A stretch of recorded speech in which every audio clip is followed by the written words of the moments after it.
बिहार में कौन सा नया योगी मॉडल आ गया है जहां बुलडोजर सड़क पर भी चल रहा है और सियासत के दिमाग पर भी।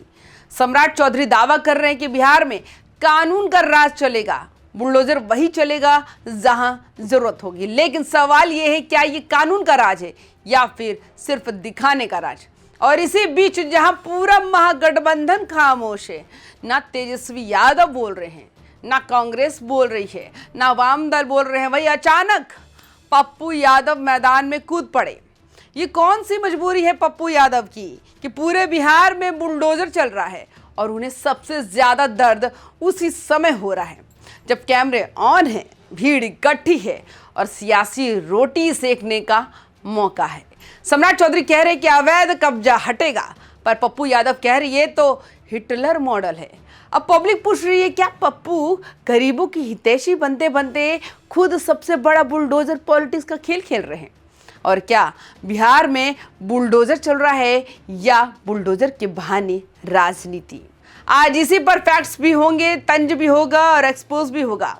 नमस्कार, आप देख रहे हैं YBN बिहार झारखंड। मैं हूं आपके साथ मुदिता। उत्तर प्रदेश और बिहार में बुलडोजर, एक तरफ कानून का हथौड़ा, दूसरी तरफ राजनीति की आंच। लेकिन इस पूरे शोर में अचानक एक चेहरा सबसे आगे आकर खड़े हो गए, वो है पप्पू यादव। सवाल ये है कि जब महागठबंधन के बड़े बड़े नेता चुप हैं, तेजस्वी यादव खामोश है, कांग्रेस एक शब्द भी नहीं बोल रही, जब किसी का भी कोई रिएक्शन नहीं, तो फिर पप्पू यादव को अचानक इतनी गरीब परिस्थिति क्यों जाग गई? क्या ये इंसाफ का मुद्दा है या फिर सियासी रोटी सेकने का मौका है?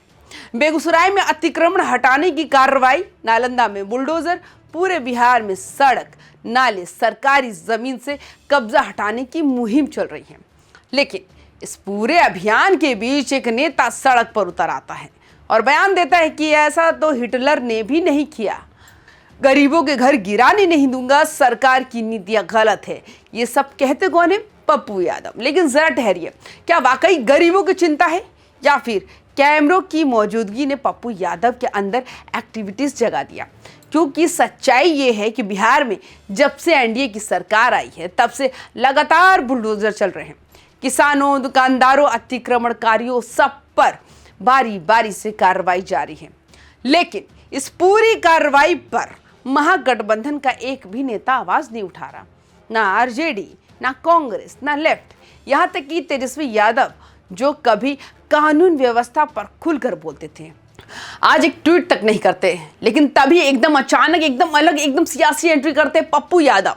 सवाल ये उठता है कि जब अपने महागठबंधन वाले साथियों को फर्क नहीं पड़ता, तब बाकी सब चुप है। जब कहीं से कोई समर्थन नहीं मिलता, तब सिर्फ पप्पू यादव ही क्यों बुलडोजर के सामने आ जाते हैं? क्या वाकई गरीबों के हक के लिए लड़ रहे हैं या फिर उन्हें पता है कि बिहार की राजनीति में गरीबों, दलितों और पिछड़ों की जमीन पर खड़े होकर ही वोट की लहर बनाई जाती है? इतिहास देखें, यादव राजनीति का भी यही फॉर्मूला रहा है।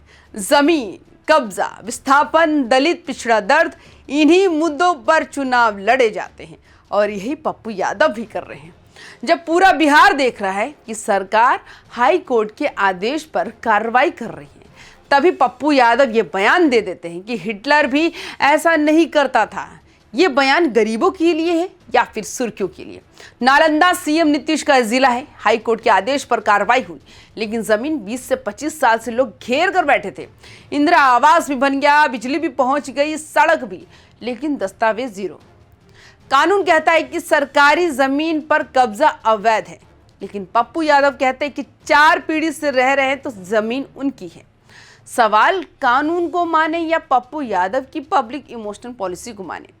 फिर पप्पू यादव कहते हैं कि गरीबों के घर ढहाना तानाशाही है, लेकिन नहीं बताते अगर 20 से 30 साल कब्जा करने से जमीन मालिकाना हक मिल जाए तो क्या पूरे बिहार की सरकारी जमीन फ्री में बांटी जाए? इस पूरे मुद्दे में सबसे दिलचस्प बात तो तेजस्वी यादव खामोश है, सहनी, कांग्रेस, सीपीआई सब चुप। क्यों? क्योंकि उन्हें पता है कि अतिक्रमण हटाना कानून है और इससे टकराना सीधा कोर्ट से टकराना जैसा है।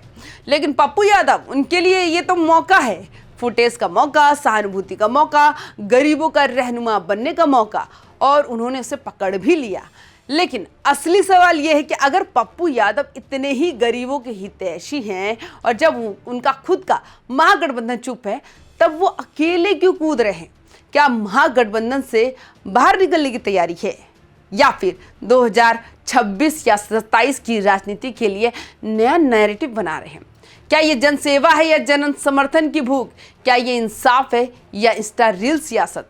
जो भी हो, बिहार की बुलडोजर पॉलिटिक्स में पप्पू यादव ने खुद को विपक्ष का सबसे एक्टिव चेहरा बनाने की कोशिश कर दी है। जब राजनीति में सब चुप होना और कोई एक नेता अचानक सबसे ज्यादा बोलने लगे तो समझ जाना चाहिए कि मामला दिल का नहीं, दिल्ली का होता है। ये लड़ाई गरीबों की है या पप्पू यादव की नई पॉलिटिकल पोजीशनिंग की? बीच की सच्चाई आपको तय करनी है। आप हमें अपनी राय कमेंट्स में जरूर भेजें। बाकी तमाम खबरों के लिए YBN बिहार झारखंड को सब्सक्राइब भी जरूर करें। नमस्कार।